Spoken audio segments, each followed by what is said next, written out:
Hello everybody, my name is Yumikitsu and welcome to my first ever Pokemon SoulSilver Hardcore Nuzlocke. Every Nuzlocke has its set of rules, and this is no exception. The rules that I have to follow throughout my playthrough are the following. Only the first Pokemon I encounter in each new area is allowed to be captured. Pokemon that faint needs to be put in the PC. No items during a Pokemon battle. Held items are fine, but using potions or revives is a big no-no. No overleveling before a battle with a gym leader.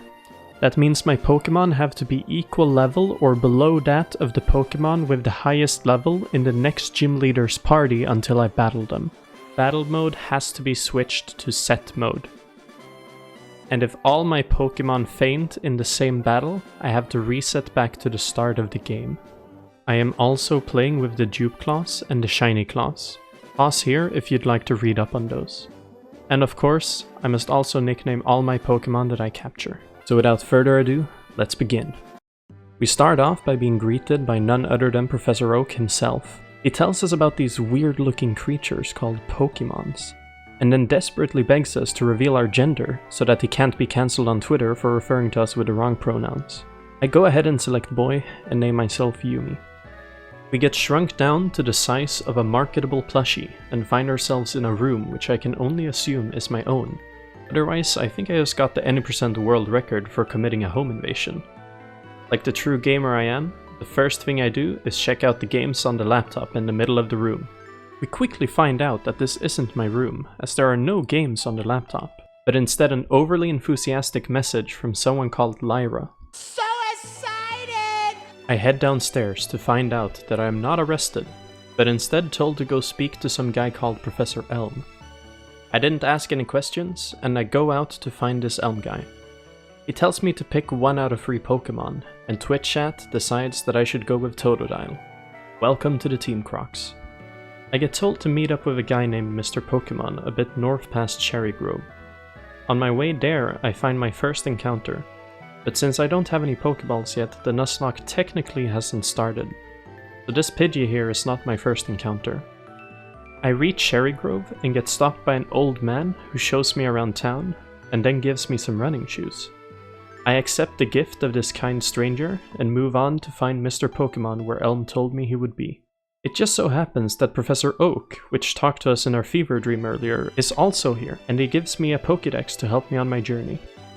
I make my way back to New Bark Town, but on my way there, I get stopped by an angry teenager who tells me I'm a wimp and that he will beat up me and my Pokemon. I show him that he needs to bring more than an eggplant to beat my reptile by telling Crocs to scratch the chickpea repeatedly until it faints. He then tells me that he's going to be the world's greatest Pokemon trainer and then slowly walks away.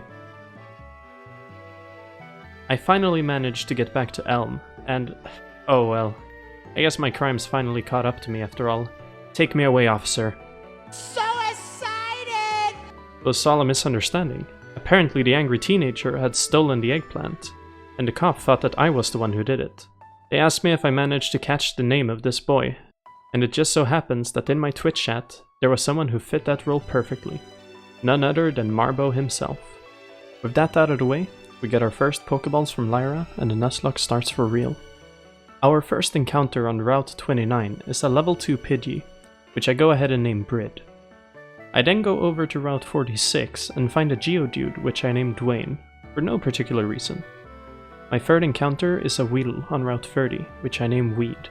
Yes, I'm childish, thank you very much.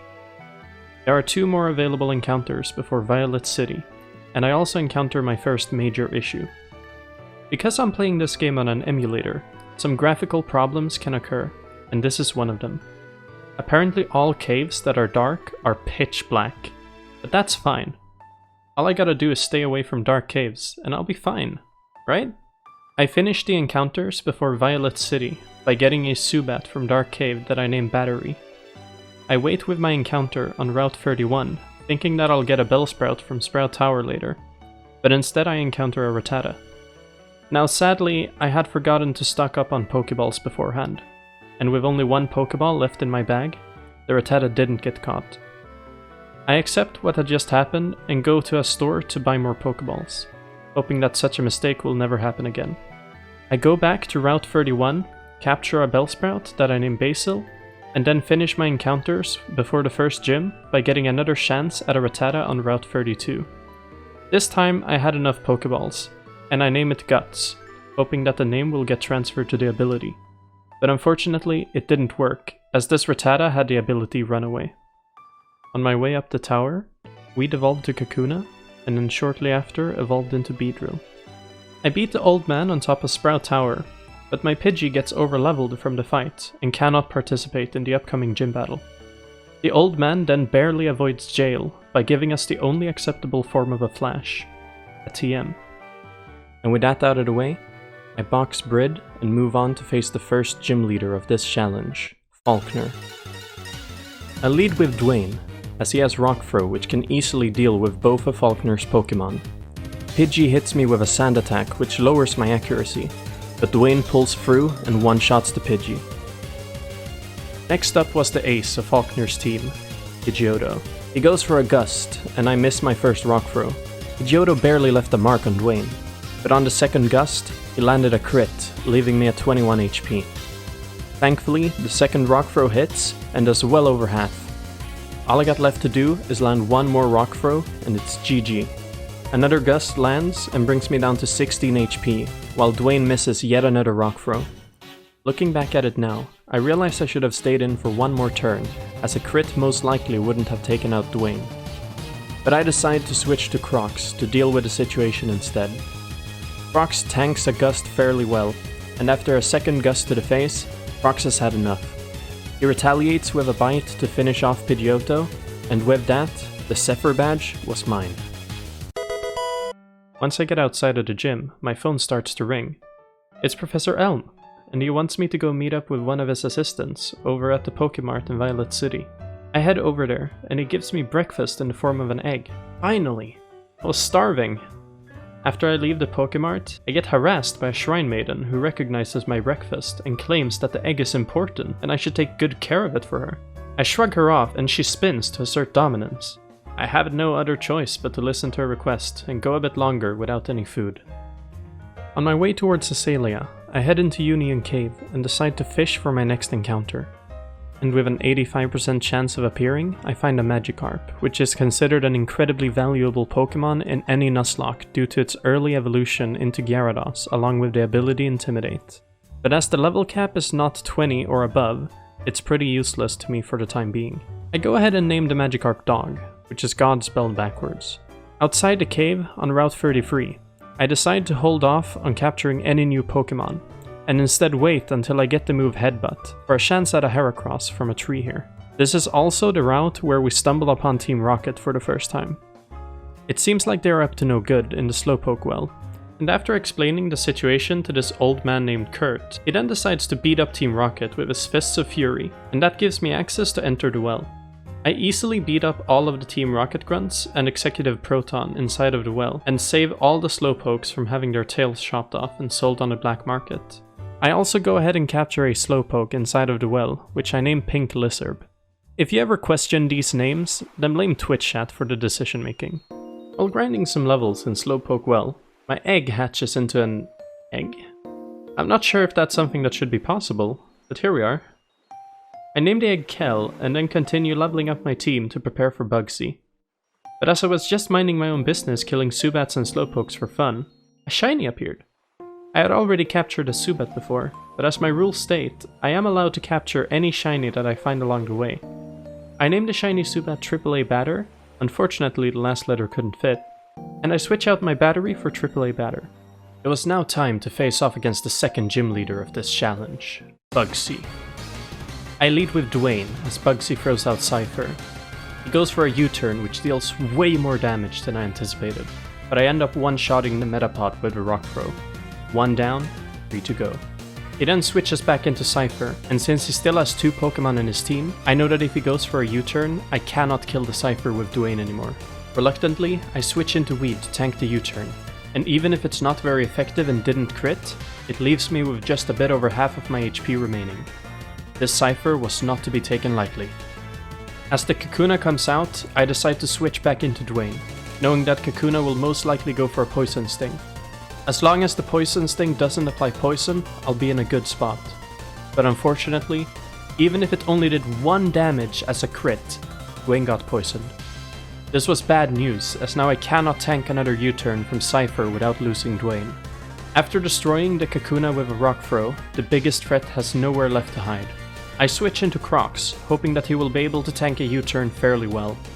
The first U-turn does less than half, leaving me at 24 HP, but unfortunately, the second U-turn lands a higher roll, and that marks the first death of this Nuzlocke. Cypher didn't leave me any room to grieve, and after switching in AAA batter, I miss Supersonic, while Cypher taunts me with a leer filled with murderous intent. Being too scared of going for another Supersonic with -1 in defense, I decide to switch into Weed, who tanks a quick attack. I thought that maybe Cypher would spare us for another turn, but she didn't, and absolutely demolished Weed with a quick attack. 2 deaths, and I still hadn't left a dent in Cypher's HP. Was this it? Would I really lose on the second gym against this beast? AAA Batter wanted revenge, and after taking a quick attack, she retaliated with a Supersonic, leaving the Cypher confused. I decide to switch into Basil, hoping that the confusion will lead to Cypher being unable to attack, so I can lower its accuracy with Flash. Cypher seemed to still have a clear head because she didn't miss either the quick attack or the U-turn, leaving me with only 3 Pokemon remaining. Dwayne decides that he once again needed to carry the entire team on his back, and after Cypher gets hurt in confusion, Dwayne shows everyone the real reason why his middle name is The Rock, and obliterates Cypher with a rock throw. The situation was looking dire, and even though we suffered some losses, my team pulled through and secured us the Hive Badge. After grieving the loss of Crocs, Weed, and Basil, I decided to switch in Brid, Pink Lizard, and Guts to replace them. It was then time to face off against yet another threat, Marbo. The first 2 Pokemon were a walk in the park for Kel, taking both of them out with extra sensory. That left us to face off against the weird looking eggplant. This eggplant took way too long to kill because it had a really good stalling set. Synthesis, Poison Powder, Reflect, and Razor Leaf. I had to slowly whittle this eggplant down with AAA Batter, who somehow managed to miss 4 Supersonics in a row, leading me to spam bites and praying that Marbo didn't go for Synthesis or Poison Powder. It worked, and we managed to beat Marbo without losing another precious team member. I then head into Elix Forest and encounter an Oddish. I capture it and name it Lettuce, then immediately replace Guts. I then stumble upon a random guy trying to give himself a concussion by headbutting straight into a tree. He then decides to teach my Pokemon how to get a concussion by letting them learn the move Headbutt. On my way back to Route 33, Brid evolves into Pidgeotto, and when I arrive at the route, I get a tree encounter in the hopes of a Heracross. Unfortunately, a monkey appears instead. I go ahead and capture it, and then aptly name it Monkey. I realize that I can get another tree encounter in Azalea Town using this method, but once again, no Heracross appeared. I captured a Spearow and decided to name it Drip. I was going to name it Derb, as it's Brid backwards, but it sounded similar enough to Drip that I settled for that instead. On Route 34, I get yet another encounter in the form of a Drowsy, which I go ahead and name Snoocid. I finally arrive in Goldenrod. I immediately notice a sparkling building and decide to enter it. Regrettably, I end up becoming a gambling addict, and for the next 2 hours, I only play Voltorb Flip. It wasn't all for nothing though, as it was enough to buy myself a Dratini, which I go ahead and name Snecky. Snecky replaced Lettuce, and Kel evolved into Togetic. After that, it was time to face off against Whitney. I lead with Snecky, since it has the ridiculously powerful move Dragon Rage. This attack will always do 40 damage. The first Dragon Rage hits, while Clefairy misses her double slap. Whitney heals up as I use another Dragon Rage, followed by another one the next turn to take out the Clefairy. 1 down, 1 to go. Up next was the infamous destroyer of hopes and dreams, Miltank. I go for another Dragon Rage, but unfortunately Miltank outspeeds and goes for a Tract, leaving Snecky immobilized by their sudden love for this cow. I switch into Dwayne, knowing that it can tank both Stomp and Rollout fairly well. The Stomp hits and does barely any damage. I then try to go for a Rock Throw, but 2 Stomps in a row manages to flinch Dwayne with a 30% chance each. After a 4th Stomp to the face, Dwayne finally managed to land a hit with Rock Throw. but it didn't really do that much. I then go for a magnitude as Dwayne eats another stomp, and thankfully I hit a magnitude 8, which leaves Miltank at half health. I switch back into Snecky, knowing that Dragon Rage would most likely kill at this point, but it all depends on how much damage the stomps will deal. The first stomp does almost half of Snecky's health, and as I go for a Dragon Rage, Miltank once again uses Attract. Snecky is so in love with this cow that once again he wouldn't dare to hit her. I switch to Pink Lizard, who tanks 2 stomps like a champ, and then goes for Confusion, which confuses Miltank. This was huge as it used up the Lumberry that Whitney had prepared. All we needed to do now was to land a yawn and not get killed by Miltank's next attack. Miltank Stomp lands and leaves Pink Lizard at 3 HP as the yawn lands successfully. I switch into Brid as Miltank has one more turn left before she falls asleep, and Brid is the healthiest of our team members. She manages to tank a critical hit stomp with 15 HP remaining, giving me the perfect opportunity to switch into Snecky and finish the job with a Dragon Rage. And with that, I now had 3 badges and no added deaths. Now that the level cap is 25, I can finally make use of Magikarp. I go ahead and add both Dog and Lettuce into the team and bench Pink Lizard and Brid. Over at Route 35, I find myself a Nidoran male, which I go ahead and name Purple. Yes, I know it's not spelled that way, blame Twitch chat once again. I then head into National Park, and after headbutting a tree, I find an Execute, which I capture and name Scramble Egg, a combination of Scramble and Egg. On the 2 routes 36 and 37 that were left before Ecruteak, I find myself a Nidoran female and a Stantler respectively. I name the Nidoran Lalic and the Stantler Meardeer. After evolving Dog into an even bigger dog, AAA Batter into a AA Batter, and Lettuce into Number 15, Burger King Foot Lettuce. I then head over to Route 38, capture myself a Meowth and name it Maneki. Apparently there was a burned tower with 3 dogs in it that I just got the biggest urge to pet, but Marbo stops me and tells me that I am not allowed to pet the dogs. I get so mad at his comment that I decide to tear up his entire team oh look, an eggplant by 1. I then go down to finally pet the dogs, but they get scared by a noise upstairs. So excited! And ran before I even got the chance. A fart cloud then suddenly appears, as I'm at the lowest of lows, and I capture it and name it Coffee. I then head into the gym that looks more burnt than the burned tower. I make my way through the pitch black void, and once I reached Morty, all I could say was, It's time to do.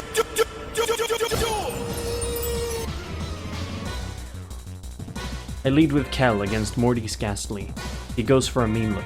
I'm not locked in here with you. You're locked in here with me. I then go for an extra sensory to absolutely obliterate his Ghastly in one hit. Up next was the Hunter. He went for a Hypnosis to put Kel to sleep.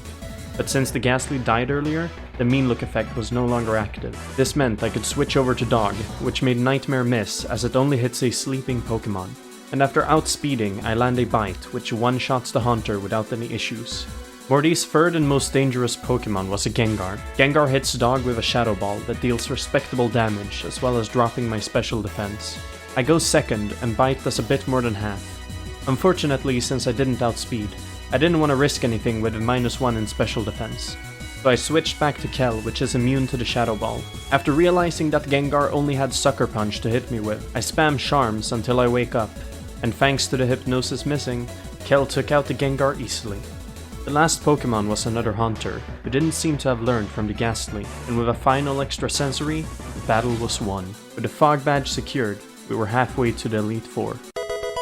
I head over to Route 42, and I finally get my Heracross encounter from a tree. I capture it, name it Dim, and then replace it with Lettuce in the team. Over at Mount Mortar, I also get him a shop, which I aptly name Shad. Then at Route 43, I get a Girafarig, which I name Longneck. I then make a U-turn as I cannot progress any further to the right, and over at Route 39 I find a Farfetch'd that I accidentally got a crit on and killed. Thankfully it wasn't gonna help us that much anyways, so it wasn't that big of a loss. I make my way up the lighthouse in Olivine, and get told by this random chick that I need to go on a fetching quest to get medicine from the other side of the sea in Cyanwood. Being scared of the fact that she might be able to spin to assert dominance, I follow her orders and first go on a mission to collect HM Surf. Back in Ecruteak, a Team Rocket member is showing off his ultimate moves. And after telling him that spinning is too dangerous in a place like this, an old man admires my courage and gives me the HM Surf just like that. I then make the stupidest decision of this playthrough, and decide to abuse the shiny claws to capture myself the shiny Gyarados in Lake of Rage. I paralyze the Gyarados and get it down to red health so that I can capture it.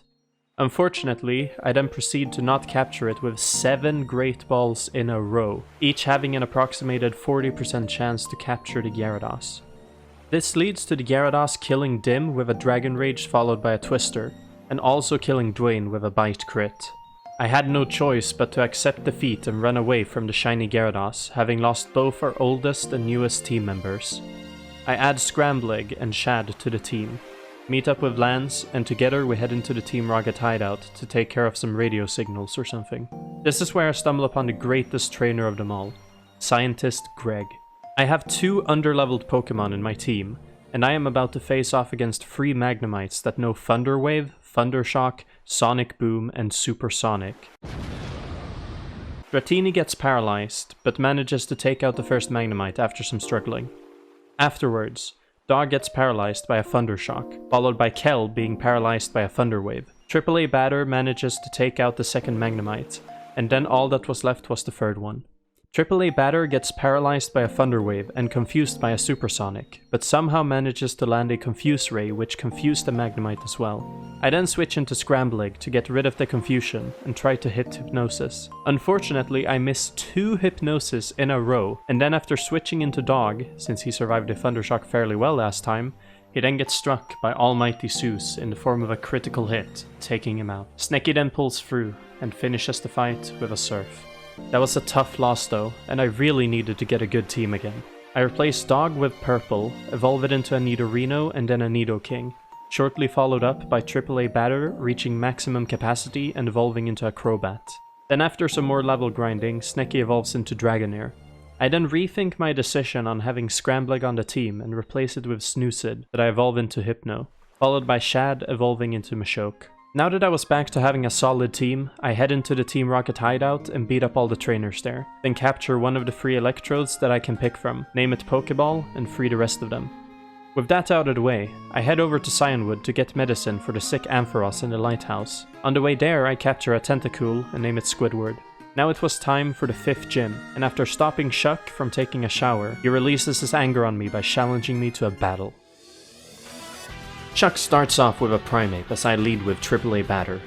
I go for a wing attack, putting Primeape in the red as it goes for a double team. Chuck then decides to heal the Primeape to full as I go for a wing attack, followed by another wing attack to take out the Primeape. 1 down, 1 to go. The Poliwrath gets sent out and manages to tank a wing attack pretty well as it puts me to sleep with a Hypnosis.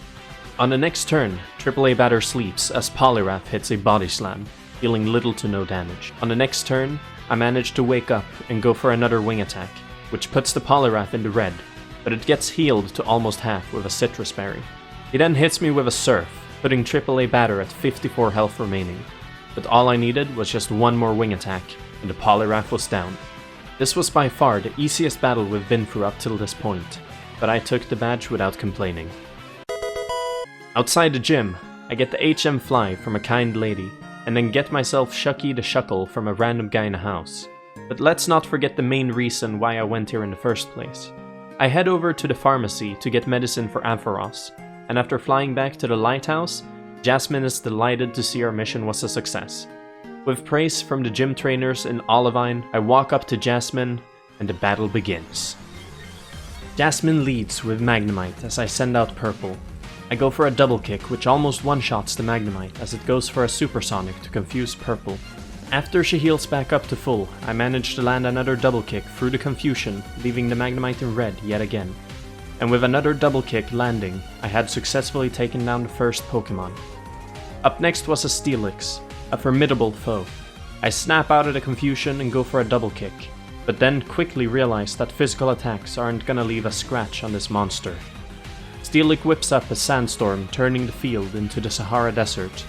Thankfully, Purple is unaffected by this weather, but seeing how little damage I dealt, I instead decide to switch into Snecky to deal with the situation. Screech misses, giving me a completely free switch if you disregard the ship damage from the sandstorm. I go for a surf, healing way more than half of Steelix's health, as it then heals back up a bit with a citrus berry. Steelix then slaps back with an Iron Tail, which together with the Sandstorm leaves Snecky at 34 HP. I go for another surf, which lands and takes out the Steelix with ease. All that was left now was yet another Magnemite. I decide to go back into purple, predicting the Thunder Wave to get a free switch. A double kick leaves Magnemite in the red, and after Magnemite misses a Sonic Boom, Jasmine pulls out yet another potion to heal back to full. Unfortunately for her, this leaves her open for a beating in the form of 3 kicks to the face, taking down the Magnemite and securing me the Mineral Badge. After this, I then immediately head over to Mahogany Town, slide up to Price, and challenge him to a battle. He leads with a Seal as I lead with Snoozed. I go for a Psybeam, which does a bit less than half of Seal's HP as it sets up Hail. On the next turn, I then luckily get a critical hit on my Psybeam, taking out the first of Price's Pokemon. Up next was a Piloswine. I switch into Shad, which takes a critical hit Ice Fang to the face together with a Hail, leaving him at 37 HP. That unfortunately means I cannot survive another hit, and since I don't outspeed, I have no other choice but to switch back into Snoozed, since the rest of my team is all weak to Ice. I probably should have thought about that before fighting the Ice-type gym leader. Snoozed tanks a Blizzard fairly well, but on the next turn, he misses the Psybeam due to Piloswine's Snowcloak ability, and Blizzard takes Snoozed down to 27 HP. The Hail then stops, so Blizzard is no longer a guaranteed hit. I try to go for a Hypnosis, but that also misses, and Snoozed gets taken out by an Ice Fang. This was extremely bad as I don't really have anything to deal with this Piloswine anymore. I desperately switch into Snecky to see if I can deal a lot of damage with Surf. It does over half, but that only activates the Citrus Berry and I get one-shot by a Blizzard. I switch into Shad hoping that Piloswine will miss a Blizzard, but it hits again and takes out Shad. Half of my team is now dead and everything that's left is weak to Ice. Purple steps up and kicks Piloswine in the face, which barely does any damage as it sets up another Hail. I desperately try to go for a Thrash, thinking it will do more damage. Emotional damage! But it leaves Piloswine with almost no health remaining, as the Blizzard critical hits and takes out Purple in one hit. AAA Batter then tries to salvage the situation, but after Piloswine heals back up to full, I feel the Reaper approaching rapidly. Wing Attack does barely any damage, as I then go for a Confuse Ray in hopes of Piloswine getting too confused to hit me. It worked! I go for a Fly to make sure that the next move isn't going to hit me, as it gets hurt in confusion yet again, and the Fly deals decent damage. Piloswine manages to set up the third Hail of this fight. I go for another Fly, as it's most likely going to take out the Piloswine and make it so that I dodge the Ice Fang. Fly actually manages to take out the Piloswine, and all that was left was the Dewgong. Could I somehow claw myself out of this pit? I start by landing a Confuse Ray to confuse the Dewgong, but it didn't work as it went for an Aurora Beam, taking AAA Batter down to 30 HP together with a Hail. The Dewgong then goes for a priority Ice Shard through the confusion and takes me down to 4 HP as I go for a Fly. Hail will still hit me in the air, so surely I was dead here. But then the Weather Goddess just said, no. Dewgong goes for yet another Ice Shard through the confusion, but this just means that it wasted its chance to attack me as I hit it with a Fly, which did a bit less than half. Dewgong then finally gets hurt by the confusion, and I go for yet another Fly, as it went for an Ice Shard on the next turn, leading me to once again get some damage in for free.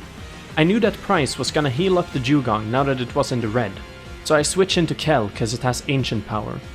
Dewgong outspeeds with an Aurora Beam that does more than half, as my Ancient Power does less than half to the Dewgong. Kel then gets taken out by another Aurora Beam, and AAA Batter was our last team member left. I tried to go for a Confuse Ray, clinging on to the sliver of hope that I had left. But with a chill down my spine, I face the horrors of a priority Ice Shard, and perish along with my team.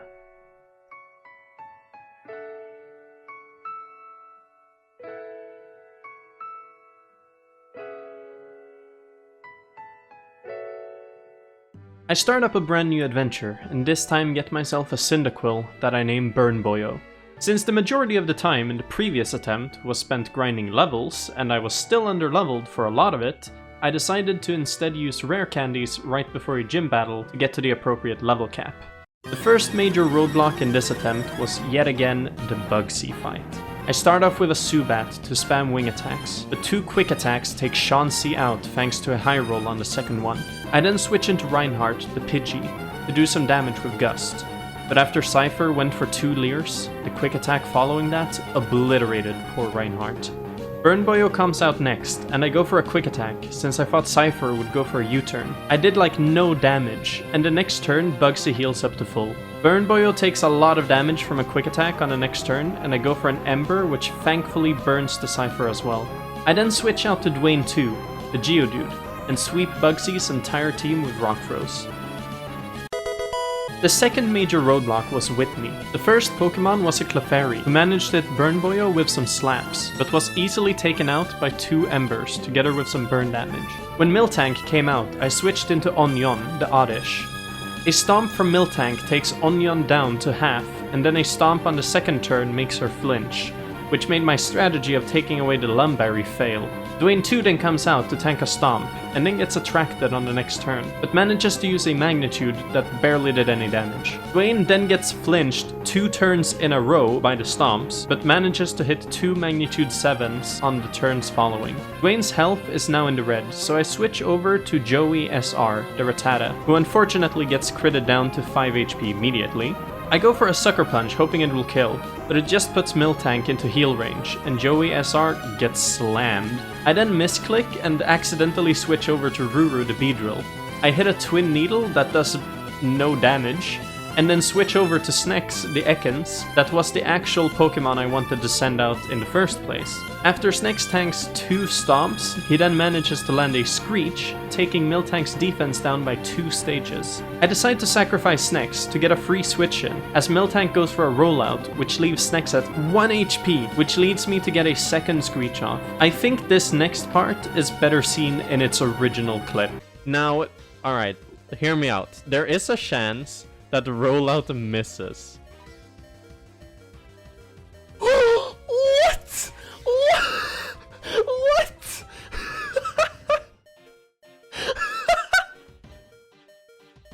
We're calling it, dude. We're calling it.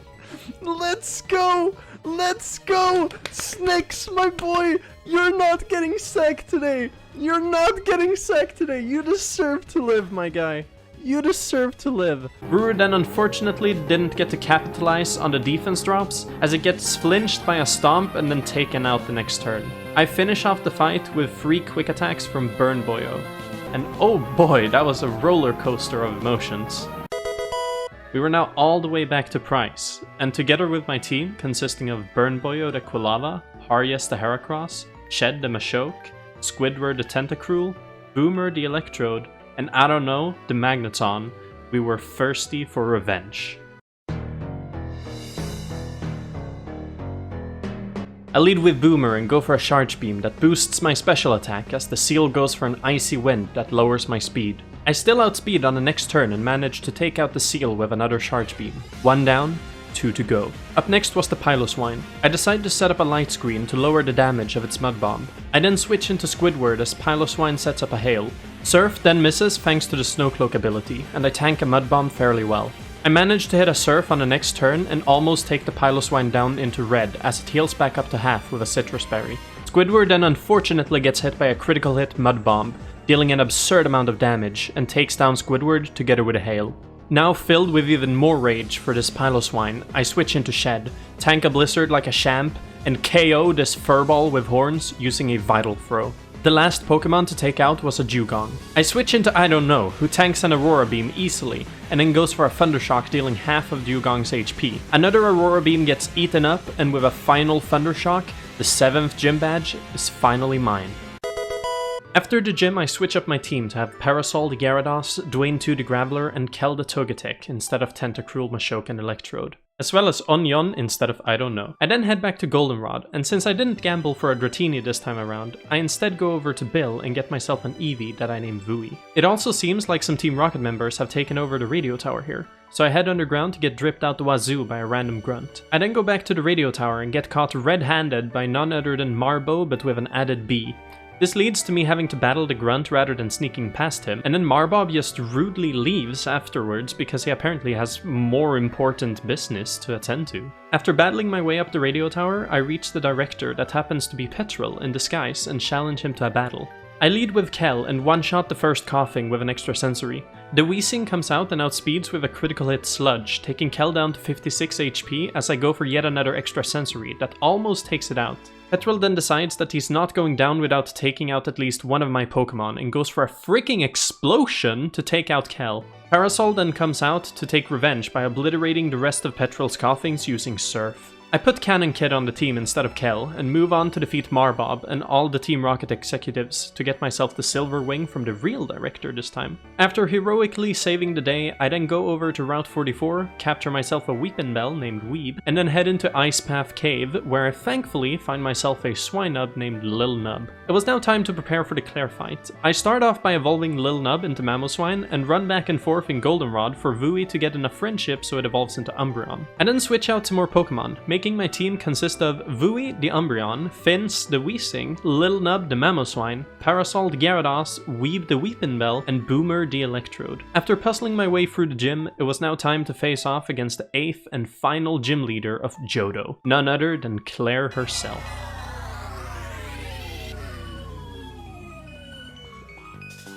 She leads with a Gyarados as I lead with Boomer. I go for a Charge Beam that almost takes out the Gyarados as it goes for a Dragon Rage, which deals a flat 40 damage. Claire then heals the next turn, but thanks to a raise in my special attack, the next Charge Beam one-shots the Gyarados. Up next was one of her Dragonairs. I switch into Parasol to intimidate the Dragonair as it goes for a Thunder Wave, which leaves Parasol paralyzed. Claire hits a Dragon Pulse as I go for an Ice Fang, but I get paralyzed. On the next turn, the same story happens, and I still hadn't touched the Dragonair's HP. On the third turn, the Dragonair hits a critical Dragon Pulse as Parasol finally hits an Ice Fang, leaving Dragonair in the red. I then switch into Lil Nub, who tanks a Dragon Pulse fairly well, and then kills the Dragonair with a priority Ice Shard. Up next was a Kingdra, the scariest of Claire's Pokemon. I switch into Weeb as it goes for a Hydro Pump, which somehow does half of Weeb's health, even though it's not very effective. Kingdra then kills Weeb with a Dragon Pulse on the next turn. I then switch into Finns as the situation is looking very dire. Thankfully, I had studied the way of using a Weezing correctly, and with a Quick Claw explosion, I absolutely demolish the Kingdra in one hit. Lil Nub then comes out and seals the deal with a one-shot Ice Shard against the last Dragonair, giving me the 8th and final... Wait, what? She won't give me the gym badge because she's upset? Apparently, I have to go down into Dragon's Den, answer some questions from this old man, and watch as Claire gets destroyed by facts and logic, which leads her to giving me the Rising badge, then running away.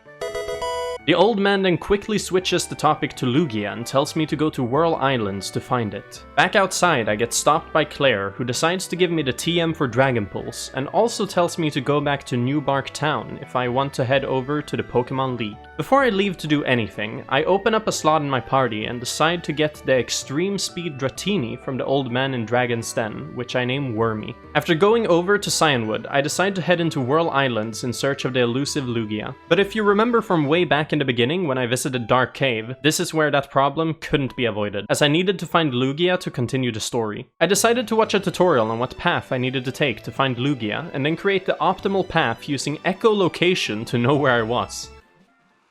Let's go all the way up. Wall. Jump over here. Jump over here. All the way to the right. One to the left, and then run up. We go down a ladder, and then we need to run all the way to the left, pretty far. And then down just a little bit, like 2 steps. And then left.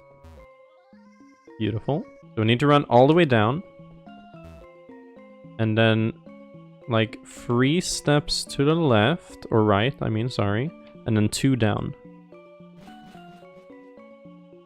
And now we can see again! By listening to the sounds of jumping over ledges, bumping into walls, and using ladders, I made my way to Lugia's cave, watched some Shrine Maidens assert dominance, followed by Lugia's magnificent entrance. I quickly capture it with a Master Ball I got from Elm, name it Luigia, and leave it in the box as I don't want to use legendaries. After this I travel to Victory Road and head over to Indigo Plateau, where the final challengers of Johto reside. With a familiar team of Vui, Haryes, that's Burn to activate the ability Guts, Lil Nub, Parasol, Burn Boyo, and Boomer, it was time to face off against the biggest gauntlet so far.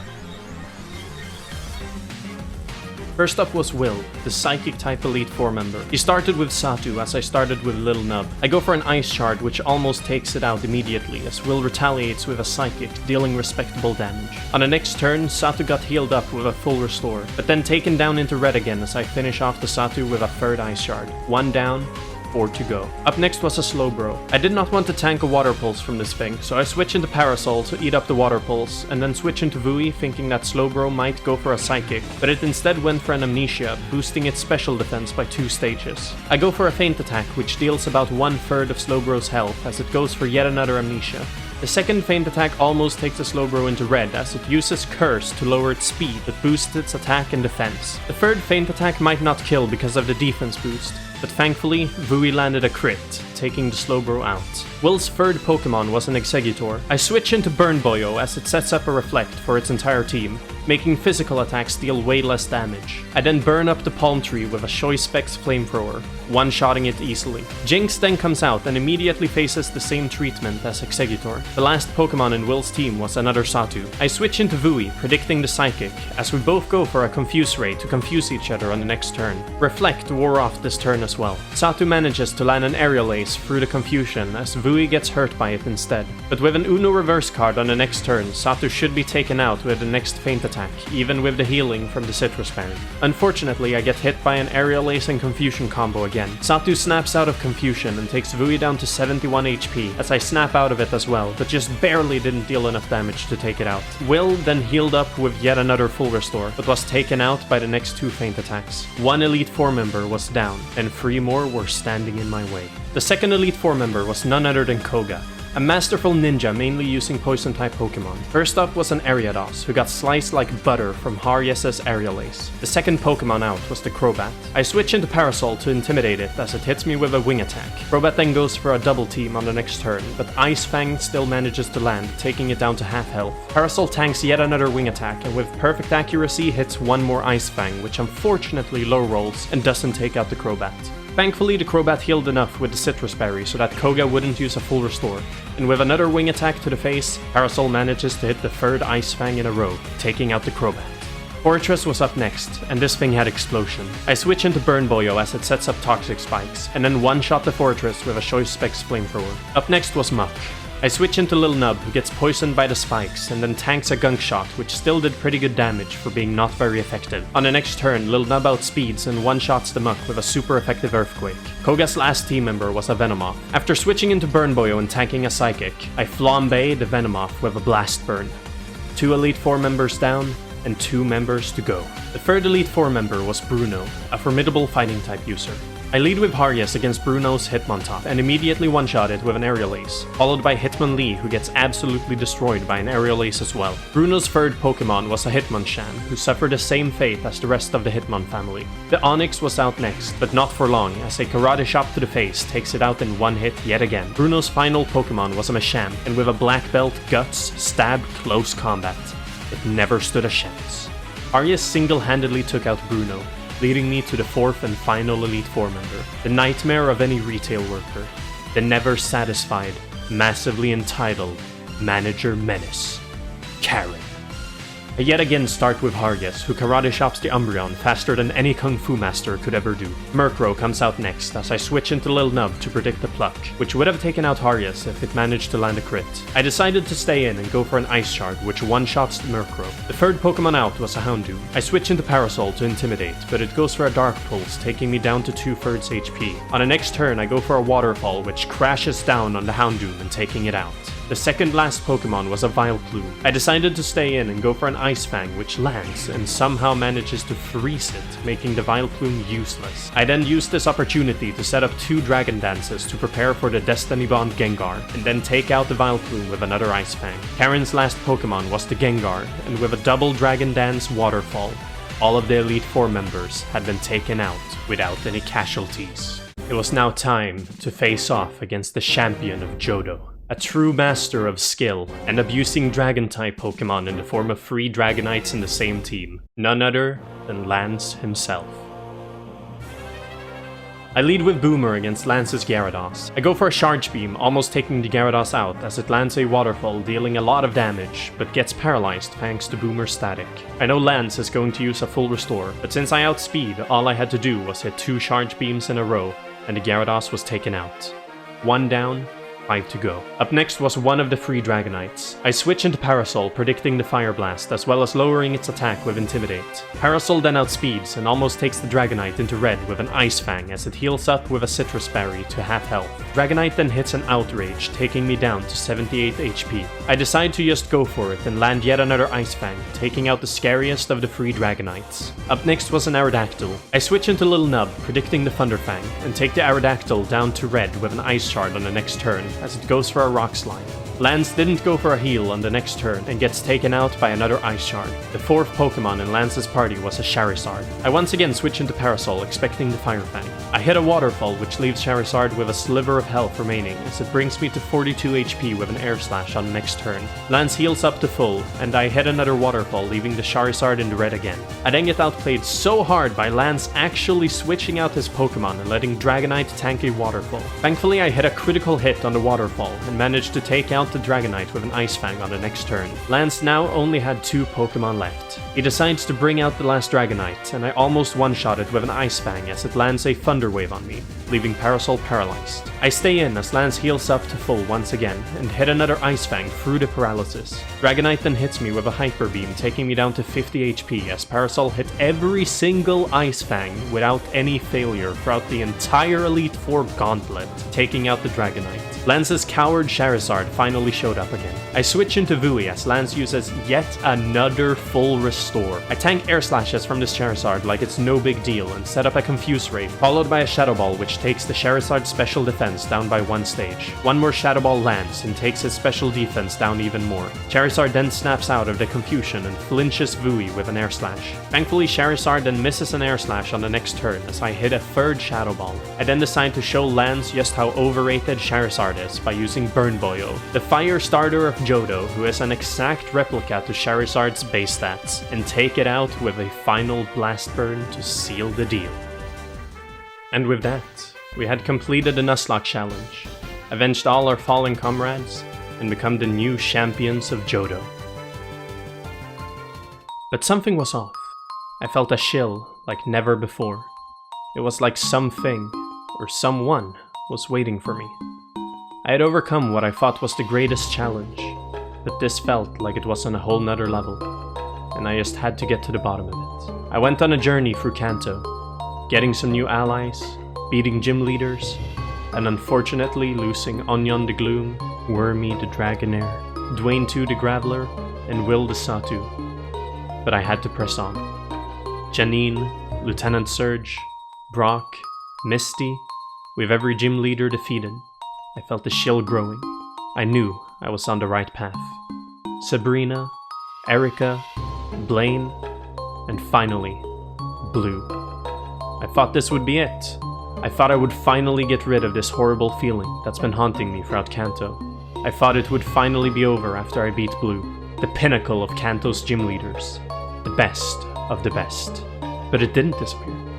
Not only did it stay, it got even stronger than ever before. I head over to Professor Oak, who tells me that I was now allowed to go over to Mount Silver, a restricted area that I was earlier denied access to. I didn't have any time to waste. I grabbed Parasol, Marshall the Quagsire, Harius, Boomer, Hopeless the Haunter, and Lil Nub, and left immediately. I couldn't bear it any longer. I had to push forward, or succumb. As I climbed up the mountain, it got colder and colder, but the chill I felt inside was stronger than the cold itself. And when I stepped out that final tunnel, I knew I had found what I was looking for. All I could do was go closer, until I saw him. In front of me was a rumored trainer, thought to be even stronger than Arceus himself. None other than the legendary trainer, bread.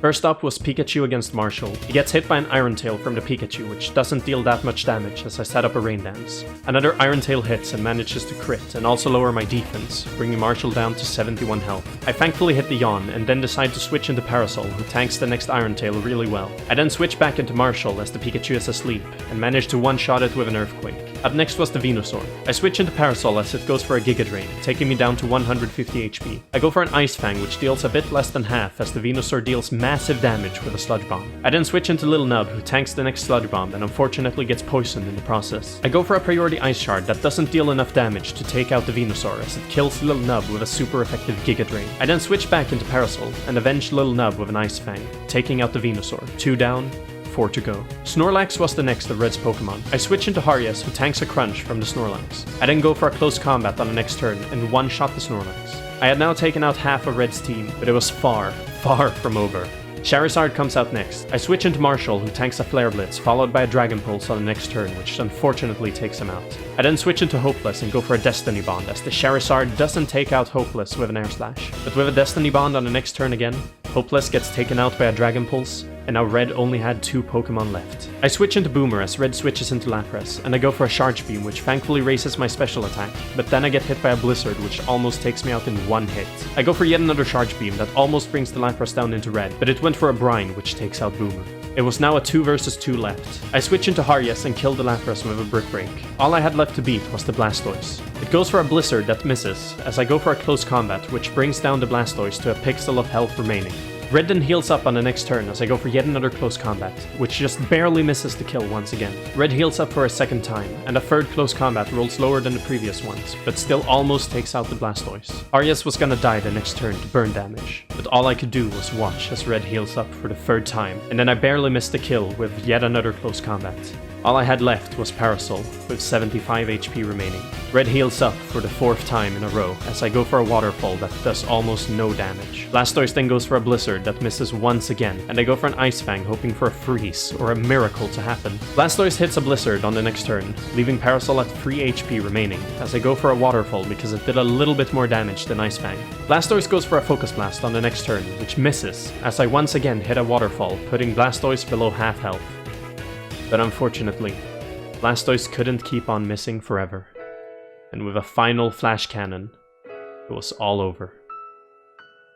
In my final moments before passing, I didn't feel any regrets. I had been through a perilous journey, reached the peak of Jodo, the peak of Kanto, and if I ever were to lose to a trainer, I couldn't ask for someone better than Red. So with a smile on my face, I look up to the skies of Mount Silver and meet up with my beloved team once again.